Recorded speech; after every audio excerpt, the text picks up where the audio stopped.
Hola, la clase pasada hablamos de los números complejos y cómo se construyen a partir del anillo de polinomios en una variable con coeficientes reales como clases de equivalencia de este anillo módulo el polinomio irreducible x cuadrada más 1. Cuando hacemos esto, cualquier clase de equivalencia módulo esta relación es de la forma a más bx. Y a la clase de equivalencia dijimos que la íbamos a denotar como A más BI. Una vez que hacíamos esto, podíamos ver que las operaciones de suma y producto en el anillo de polinomios inducen una suma y un producto en las clases de equivalencia, es decir, en los números complejos, que le dan además una estructura de campo. Es decir, tenemos la operación suma, que es cerrada, asociativa, tenemos el neutro aditivo y todo el número complejo tiene un inverso aditivo. Además, esta estructura es conmutativa. Por otra parte, con respecto al producto, el producto de números complejos también es un número complejo. Sabemos que el producto es asociativo, el producto es conmutativo. Sabemos además que tenemos un neutro multiplicativo, que es la clase de 1 más 0i, que simplemente la vamos a denotar como 1, y todo número complejo distinto de 0 tiene un inverso multiplicativo. Sin embargo, pese a que los números complejos ayudaron a resolver el problema de cómo encontrar una solución para un polinomio cúbico y a obtener un algoritmo, una fórmula que nos permita calcular las raíces cúbicas de un polinomio cúbico, los números complejos no eran aceptados ya que no representaban nada físico. Es hasta varios años después, con los trabajos de Bessel y Argand, quienes dan una primera representación de los números complejos. Desde luego, estas representaciones no fue un trabajo conjunto, fue primero el trabajo de Bessel y sin saberlo Argand redescubre esto y da una interpretación. Sin embargo, no es suficientemente fuerte la reputación de estas personas para que sea aceptado por el gremio matemático. No es sino hasta el trabajo de Gauss, gran Gauss, del teorema fundamental del álgebra, que es su tesis doctoral, cuando los números complejos empiezan a ser aceptados. Desde luego, los trabajos de Gauss y los trabajos de Euler hacen que el gremio matemático los acepte plenamente ya con estas representaciones, y posteriormente con Cauchy, Legendre y otra serie de brillantes matemáticos se desarrolla lo que actualmente conocemos como el análisis complejo. Bueno, ¿cómo vamos a representar un número complejo? Pues consideremos el plano cartesiano, ya que dijimos que los números complejos son de la forma a más bi, aquí lo estamos marcando, a más bi, entonces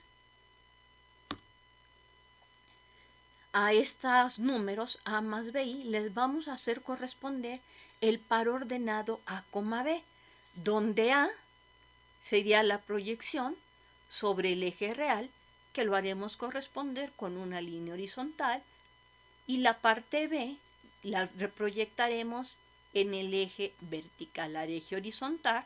Por cuestiones históricas lo vamos a seguir llamando eje real, y al eje vertical lo llamaremos eje imaginario. Así pues, tenemos la proyección de z sobre el eje real y la proyección perpendicular de z sobre el eje imaginario.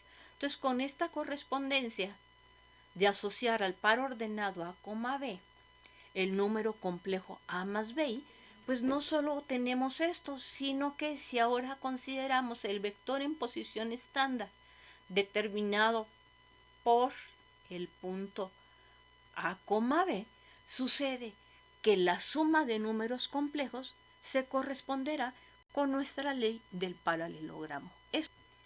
Si tenemos dos números complejos, z1 y z2, y consideramos sus vectores en posición estándar, aplicamos la ley del paralelogramo y el número Z1 más Z2 geométricamente queda representado por sumar componente a componente, que vimos que esto se correspondía muy bien.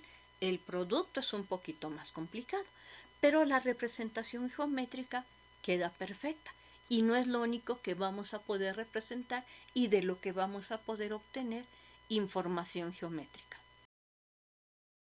Ahora, al considerar el número complejo x más y como un vector que empieza en el origen y termina en el punto z, pues el número complejo que empieza en el origen y termina en el punto que vamos a llamar el conjugado de z corresponde simplemente a la imagen especular de z con respecto al eje x. Desde el punto de vista numérico, pues si z es el número x más y, que corresponde al par ordenado x, y, pues su conjugado va a ser x menos y, que corresponde al punto x menos y. La parte real de z va a ser simplemente la proyección de cualesquiera de estos dos puntos z o z conjugado sobre el eje x, mientras que la parte imaginaria de z va a ser la proyección perpendicular del punto z sobre el eje imaginario. Muy bien. Es fácil convencerse que si sumamos el número z con su conjugado, pues la parte y de 1 se va a ir con la parte y que está con el signo puesto en el otro y solamente nos va a quedar 2x. Es decir, la suma de z con su conjugado nos va a dar 2 veces la parte real de z, mientras que la diferencia de z con su conjugado nos va a dar 2 y veces la parte imaginaria del número complejo z. Veamos a continuación un par de ejemplos del comportamiento del conjugado. Si z es 3 más 5i, pues su conjugado es 3 menos 5i, la parte real es 3, la parte imaginaria es 5. Y noten que si vuelvo a conjugar al conjugado de z, tengo que volver a cambiar aquí el signo, es decir, regresamos al número z. En otras palabras, el conjugado del conjugado de z es igual a z. Ahora, tomemos el número 8 menos 13i. Su conjugado será 8 más 13i. Su parte real es 8 y su parte imaginaria es menos 13. La conjugación por un número complejo, pues en realidad nos está definiendo una función de variable compleja con valores en los complejos que a cada número z le asocia su conjugado. Voy a usar la letra ρ por reflexión. Entonces esto es la reflexión con respecto al eje de las x. ¿Qué propiedades va a satisfacer el conjugado de un número? Bueno, las propiedades que vamos a tener es que el conjugado de una suma será igual a la suma de los conjugados. El conjugado de un producto es el producto de los conjugados. Ya habíamos mencionado que la suma de un número con su conjugado es 2 veces la parte real del número, o en otras palabras, la parte real del número complejo z es un medio que multiplica a la suma de z con su conjugado, mientras que la parte imaginaria de z es 1 sobre 2 y veces la diferencia de z con su conjugado.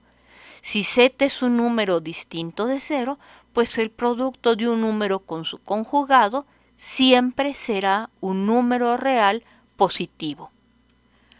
¿Cómo demostramos este resultado? Pues consideremos dos números complejos z y w y expresémoslos en la forma a más bi y C más DI respectivamente, donde A, B, C y D son números reales.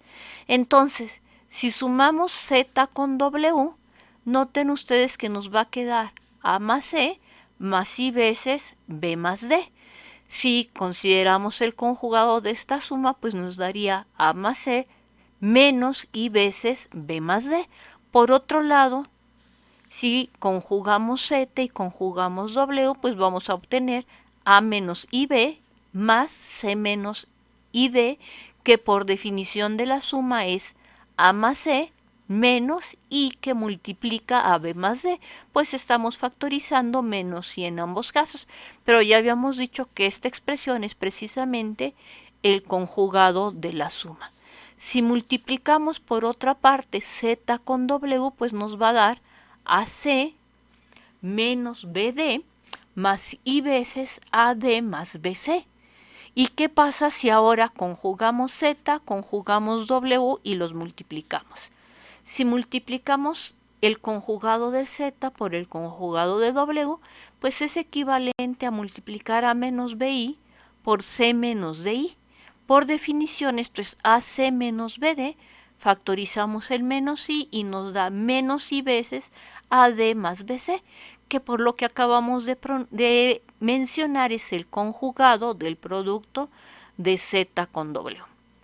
La propiedad de la parte real, pues si sumamos Z con Z conjugado y dividimos entre 2, pues notamos que la parte BI se va con la parte menos BI, y como 0 por I nos da 0, y un número sumado con el neutro aditivo permanece invariante, esto nos da 2A sobre 2, que no es otra cosa que A, que por definición corresponde a la parte real de Z.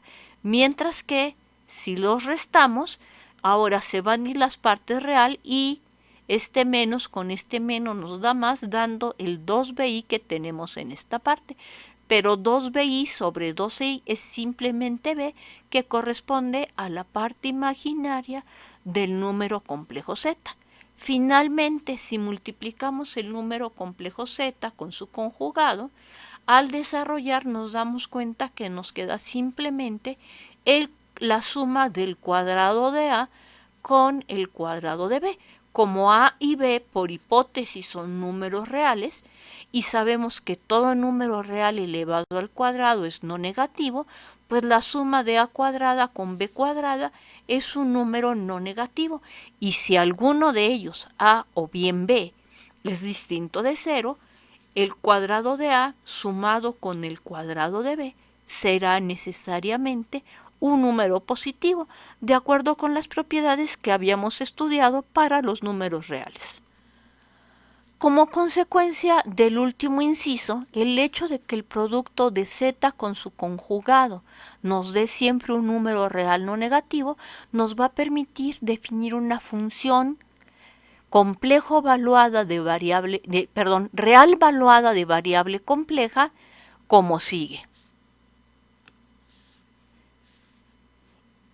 A esta función la vamos a llamar módulo o norma de Z y será simplemente la raíz cuadrada no negativa del producto de Z con su conjugado. Entonces aquí tenemos nuestra definición de módulo o norma.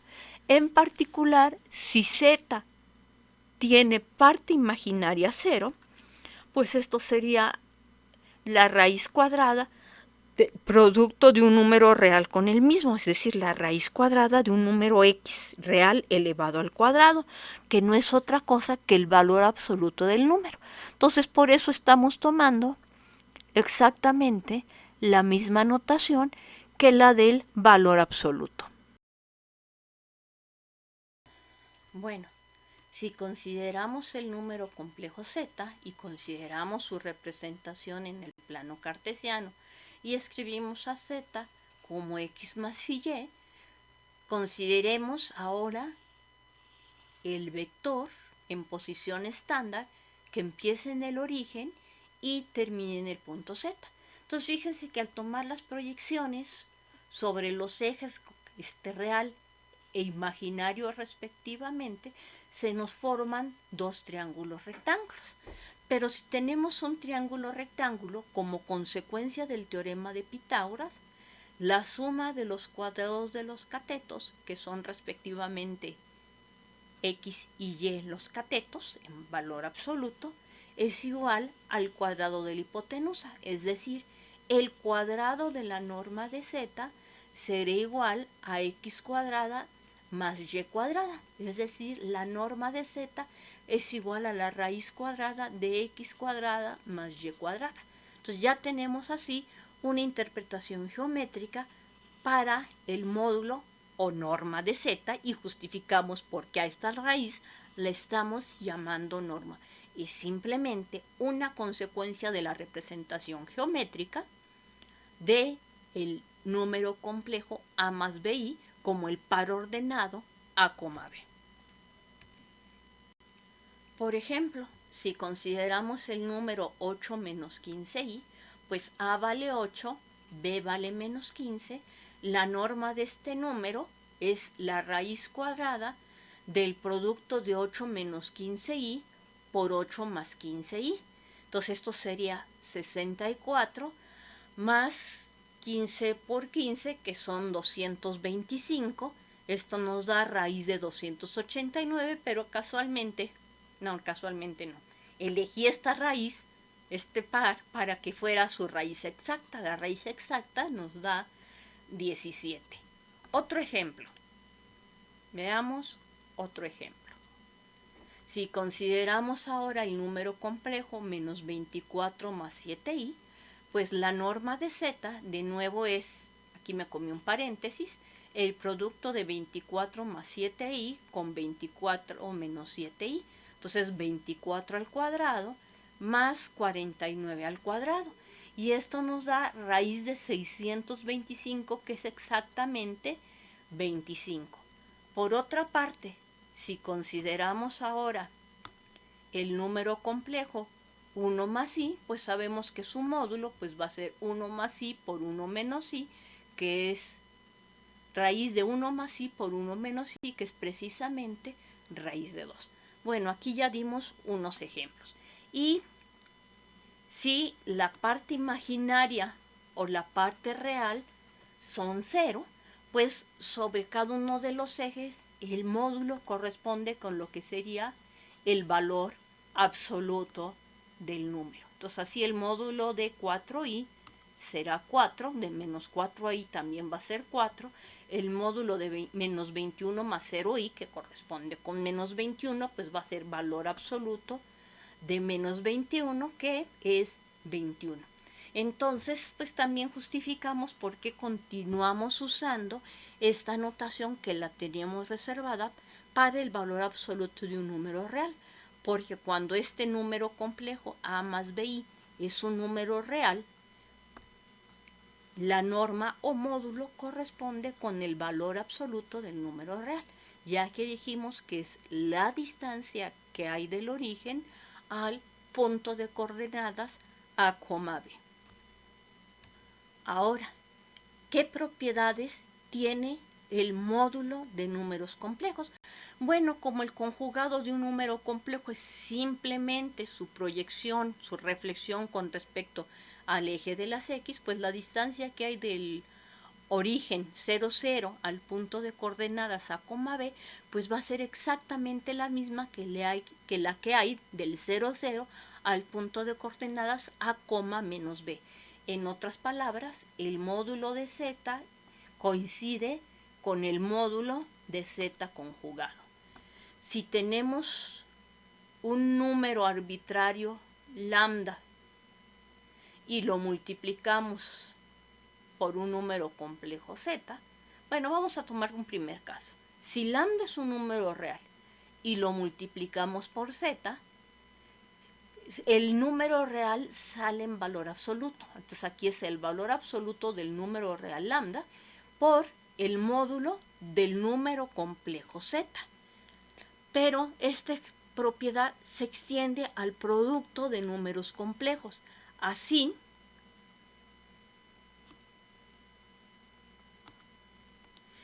el módulo de un producto es el producto de los módulos. y consecuentemente si z por w fuera 1, pues el módulo de zw va a ser el módulo de 1, que es 1. Entonces el módulo de z por el módulo de w también sería 1, y entonces la condición que necesito para que esto me dé 1 es que ninguno de ellos sea 0. Entonces, si ninguno de ellos es 0, el módulo del recíproco es el recíproco del módulo. Y juntando las propiedades 3 y 4, pues vamos a obtener que el módulo del cociente es el cociente de los módulos. No solo eso, como consecuencia de la desigualdad del triángulo, el valor absoluto de la parte real del número complejo z siempre es menor o igual que el módulo de z. Ni siquiera necesito la desigualdad triangular. Esta es consecuencia del teorema de Pitágoras, porque la parte real de z corresponde a uno de los catetos del triángulo rectángulo determinado por el origen, la parte real de z y el punto z en su representación geométrica.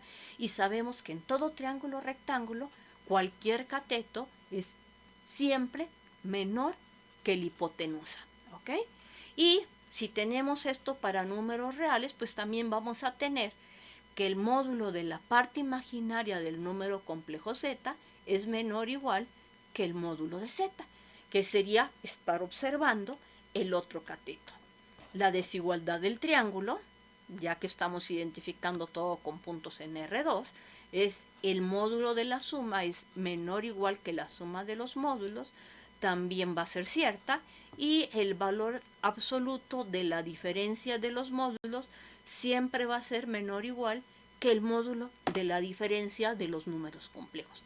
Entonces, estos son los teoremas que estamos traduciendo de variable real a variable compleja. Sin embargo, resulta ser muy cómodo demostrarlos si utilizamos la variable compleja. Veamos cómo se hace. Bueno, las primeras realmente son tan sencillas que se quedan de nuevo de tarea, ¿sí? Ahora, ¿qué pasa si quiero ver el módulo de la suma? Entonces, si quiero demostrar que el módulo de la suma es menor o igual que la suma de los módulos, entonces, por las propiedades de conjugado, pues sé que z coincide con su doble conjugado. Entonces, es el conjugado del conjugado de z por el conjugado de w. Pero como el conjugado de un producto es el producto de los conjugados, pues zw conjugado va a ser igual al conjugado del producto de w con el conjugado de z. De donde, si sumamos zw conjugado más z conjugado w, obtenemos dos veces la parte real del producto de z con w. Pero habíamos dicho que esta norma es una raíz cuadrada, ¿ok? Y es la raíz cuadrada del producto del número z más w con su conjugado. Como esto es un número no negativo, módulo de z más w, y módulo de z más módulo de w es otro número no negativo, demostrar esta desigualdad del triángulo equivale a demostrar la desigualdad si manejamos los cuadrados. Pero si manejamos los cuadrados tenemos lo siguiente. El módulo de z más w elevado al cuadrado es lo mismo que multiplicar z más w con su conjugado, pero el conjugado de una suma ya dijimos que es la suma de los conjugados. Entonces esto me da lo mismo que z conjugado más w conjugado. Si usamos la propiedad distributiva vamos a tener z por z conjugado más z por w conjugado más w por z conjugado más w por w conjugado. Entonces lo escribimos y ya lo tenemos aquí abajo. Oye, pero fíjate que esta parte de en medio es dos veces la parte real de z con w. Z con z conjugado es el módulo de z al cuadrado.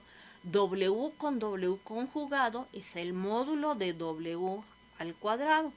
Entonces, haciendo estas observaciones, simplemente sustituimos los términos equivalentes. Pero por una de las propiedades que les dije que es simplemente una consecuencia del teorema de Pitágoras, la parte real de z por w es menor o igual que el producto del módulo de Z por W. Así obtenemos la siguiente desigualdad. Obtenemos que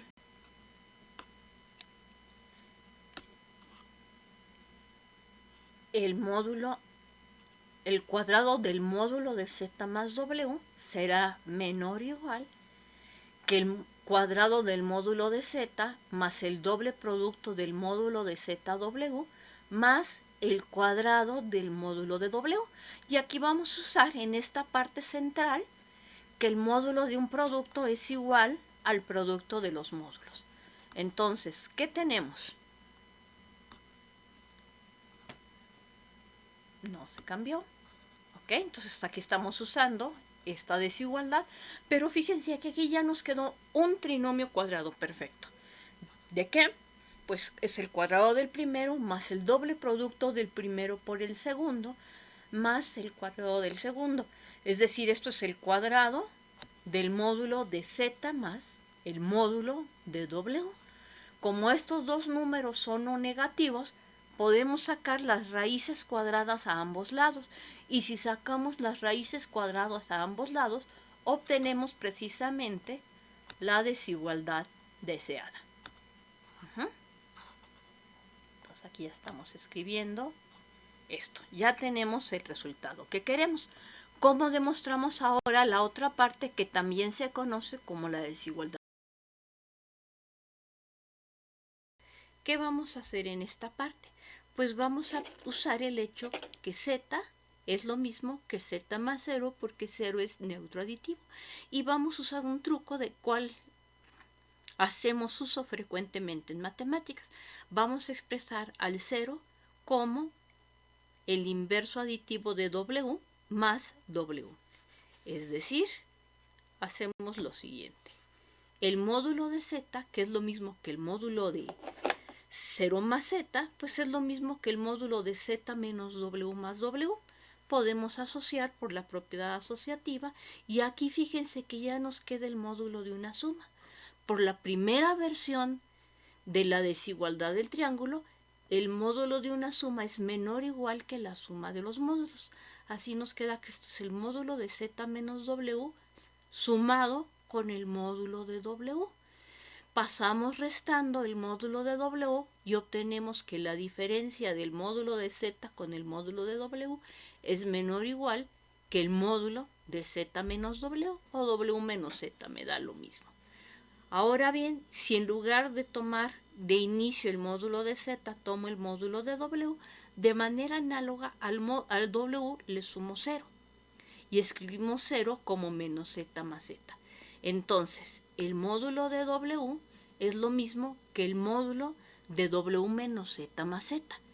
Asociando W con menos Z, pues sabemos que el módulo de la diferencia, que el módulo de una suma es menor o igual que la suma de los módulos. Entonces esto nos queda de manera análoga al ejemplo anterior, que es menor o igual que el módulo de la diferencia de W con Z más el módulo de Z. Pasamos del módulo de Z para el otro lado y obtenemos que el módulo de W menos Z es menor o igual que el módulo de W menos Z, que es exactamente igual que el módulo de Z menos W.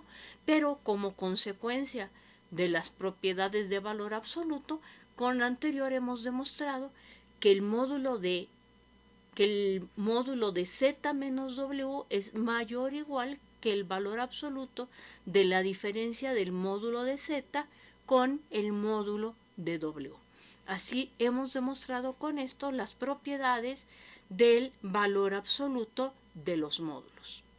Lo que vamos a hacer ahora, de manera análoga a la clase de cálculo, es usar la representación geométrica de un vector para poder determinar lo que se llama la representación polar del número complejo. Para esto necesitamos medir el ángulo que forma nuestro número complejo con respecto al eje X positivo. A ese ángulo lo llamaremos el argumento de Z. Desde luego, esto no va a ser una relación univaluada, ¿Por qué? Porque las funciones trigonométricas seno y coseno son periódicas de periodos pi, mientras que la función tangente es periódica de periodo pi. Entonces, ¿qué vamos a hacer? Vamos a tomar un número complejo z distinto de 0. Al igual que en el caso de vectores en R2, el número complejo 0 no tiene asociado un argumento. ¿Sí? Entonces tomemos un número complejo z distinto de 0. Entonces el argumento de z, que lo vamos a resumir con el símbolo teta, va a ser aquel número complejo que satisface las siguientes propiedades. La tangente del número del argumento de z va a ser igual al cociente de la parte imaginaria de z sobre la parte real de z. El coseno del argumento de z sería igual a la parte real de z sobre el módulo de z, y el seno del argumento de z será igual a la parte imaginaria de z sobre el módulo de z. Entonces aquí lo que necesitamos para que seno y coseno estén bien definidos es que z sea distinto de 0, ya que z es igual a 0 si y solamente si su módulo es 0. ¿De acuerdo? Y para que la tangente esté bien definida necesitamos que la parte real de z sea distinta de 0. ¿Ok? Por otra parte, si la parte real de z es igual a 0, significa que el número es un número complejo, es un número imaginario puro. Así su argumento coincide con pi medios módulo pi. Para quitarlo del módulo, pues vamos a ponerlo igual que en relaciones trigonométricas. En relaciones trigonométricas tendríamos que la cotangente de teta, que será la parte real de z sobre la parte imaginaria de z, pero la parte real de z es 0. Entonces la cotangente del argumento de z sería 0. El coseno de teta igual sería 0, ya que es la parte real sobre la parte imaginaria, y el seno de z es lo que nos saldría distinto de 0, ya que estamos suponiendo que z es distinto de 0. Si su parte real es 0, su parte imaginaria necesariamente será distinto de 0, y nos estaría indicando que el argumento es pi medios o 3 pi medios, salvo múltiplos enteros de 2 pi. Cuando restringimos el argumento de z a que tome valores en el intervalo semiabierto menos pi y semicerrado pi, a esta sección la vamos a llamar el valor principal del argumento. Geométricamente, ¿qué tenemos? Geométricamente, observen que si tenemos el número complejo z dado como x más y, pues queda representado por este punto, y por ende podemos tomar su vector en posición estándar. Entonces podemos medir el ángulo que forma el vector z a partir del eje x positivo, pero si lo hacemos dando esto, pues me da lo mismo que si a partir del eje x le doy una vuelta completa hasta llegar de nuevo aquí, o partiendo del eje x positivo doy 2, 3, 4, 5, 20 o 100 vueltas y vuelvo a llegar a este vector. O bien lo puedo recorrer en el sentido de las manecillas del reloj, tantas veces como yo desee, partiendo del eje x positivo y llegando a cualquier punto sobre este vector de posición. Cuando recorremos el ángulo en sentido contrario a las manecillas del reloj, llámenlo contrarreloj si prefieren, la palabra correcta sería levógiro, pero a mis alumnos les agrada en general más que diga contrarreloj. Diremos que el ángulo está medido en sentido positivo, y cuando lo hacemos en el sentido de las manecillas del reloj, entonces vamos a decir que es en sentido negativo. Cuando vamos en el sentido de las manecillas del reloj, la palabra se llama dextrógiro. ¿Ok? Bueno, en particular, el argumento de z es la longitud de arco en la circunferencia unitaria que va del vector 1, 0, que ya sabemos que queda sobre el eje x positivo, al vector unitario z, sobre el módulo de z, medido en sentido contrarreloj, es decir, en sentido levógiro. Como consecuencia de la definición de argumento de un número complejo, siempre que tengamos un número complejo distinto de cero, podemos dar su representación polar. ¿Cómo estará dada? Pues al igual que la representación polar de un vector en R2. Entonces, ¿qué hacemos? Pues tenemos que tomar la norma del vector, es decir, tomamos el módulo del número complejo y lo multiplicamos por el par ordenado coseno de teta, seno de teta, que al usar la notación compleja nos queda módulo de z que multiplica al número complejo coseno de teta más i veces el seno de teta. A esta expresión coseno de teta más i seno de teta se le da otra representación en honor a Euler, a saber, exponencial de i teta. Es la forma en que abreviamos coseno de teta más i seno de teta, aunque algunas personas ponen cis teta. Pero esta es, en matemáticas, la abreviatura clásica y es en honor a Euler que estamos usando el número de Euler elevado a la i teta. La primera vez que se usó esta notación fue en 1748 por el mismísimo Leonhard Euler en su libro Introducción al análisis infinitesimal. En particular, si z es un número complejo distinto de cero, r es el módulo de z y teta es el argumento de z medido entre 0 y 2pi, pues el número z igual a r a la i teta lo llamamos la forma polar del número complejo z. Entonces aquí estoy restringiéndome en esta sección entre 0 y 2pi, pero igual nos pudimos haber restringido a menos pi menor que teta menor igual que pi. ¿Ok? Podemos usar cualquier intervalo de longitud 2pi abierto de un lado y cerrado del otro. Ustedes deciden de qué lado quieren que vaya abierto y de qué lado quieren que vaya cerrado. Por ejemplo, si tomamos el número z0 igual a 1 más i que se encuentra en el primer cuadrante, pues ya sabemos que este hace un ángulo de 45 grados o de pi cuartos radianes con respecto al eje x positivo.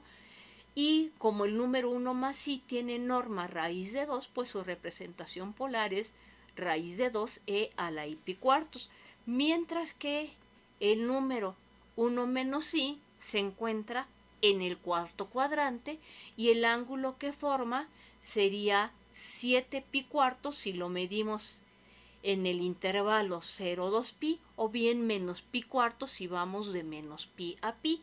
Así su representación polar en el intervalo 0,2pi será raíz de 2 e a la i que multiplica a 7 pi cuartos. Y así podemos seguir dando cualquier cantidad de ejemplos. Bueno, representar a un número complejo en su forma polar nos permite dar una hermosísima interpretación al producto de números complejos totalmente geométrica. Y esa interpretación nos dice que el módulo de un producto de números complejos es el producto de los módulos y que el argumento de un producto es exactamente la suma de los argumentos. Vamos a ver cómo se demuestra esto. Entonces, geométricamente tenemos el vector determinado por el punto z1, el vector determinado por el punto z2. Las normas de estos son números reales, los multiplicamos como números reales y representamos esa distancia. ¿Y qué tanto vamos a girar este vector? Pues lo vamos a girar tanto como alfa 1 más alfa 2, que estamos representándolo con este movimiento que hacemos desde el eje X hasta este vector, ¿sí? Entonces, es el movimiento que hicimos aquí. Entonces, el módulo de un producto es el producto de los módulos y el argumento de un producto es el producto de los argumentos y debemos pensar que si rebasamos la vuelta completa, esto lo estamos pensando módulo 2pi. Ok, ¿qué sabemos de trigonometría elemental? Pues de trigonometría elemental sabemos que si damos la representación polar de los números complejos z1 y z2, pues sabemos que el coseno de una suma es el coseno del primero por el coseno del segundo menos el seno del primero por el seno del segundo. Y el seno de una suma es coseno del primero por el seno del segundo más el coseno del segundo por el seno del primero. Entonces, usando esas fórmulas trigonométricas del coseno de una suma y del seno de una suma, pues nos damos cuenta que al expresar z1 y z2 en su forma polar, pues por las propiedades conmutativa y asociativa del producto, pues podemos sacar R1 y R2 y finalmente multiplicar estos dos términos, coseno de θ1 más seno de θ1 por coseno de θ2 más seno de θ2.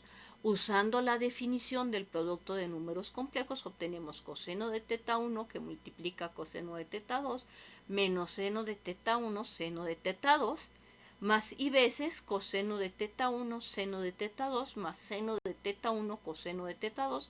Todo esto multiplicando a R1 por R2, que es el producto de los módulos.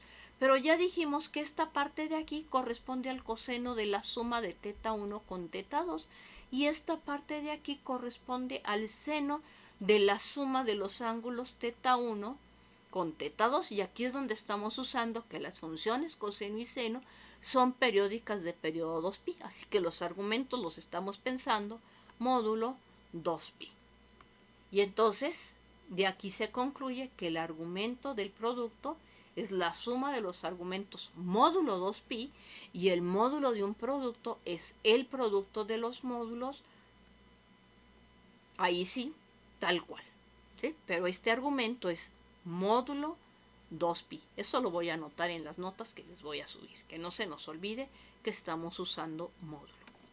Y un teorema que no vamos a demostrar en esta parte ya que requerimos algo de análisis complejo, este teorema se demuestra en el curso de variable compleja 1, es que todo polinomio no constante tiene un cero complejo.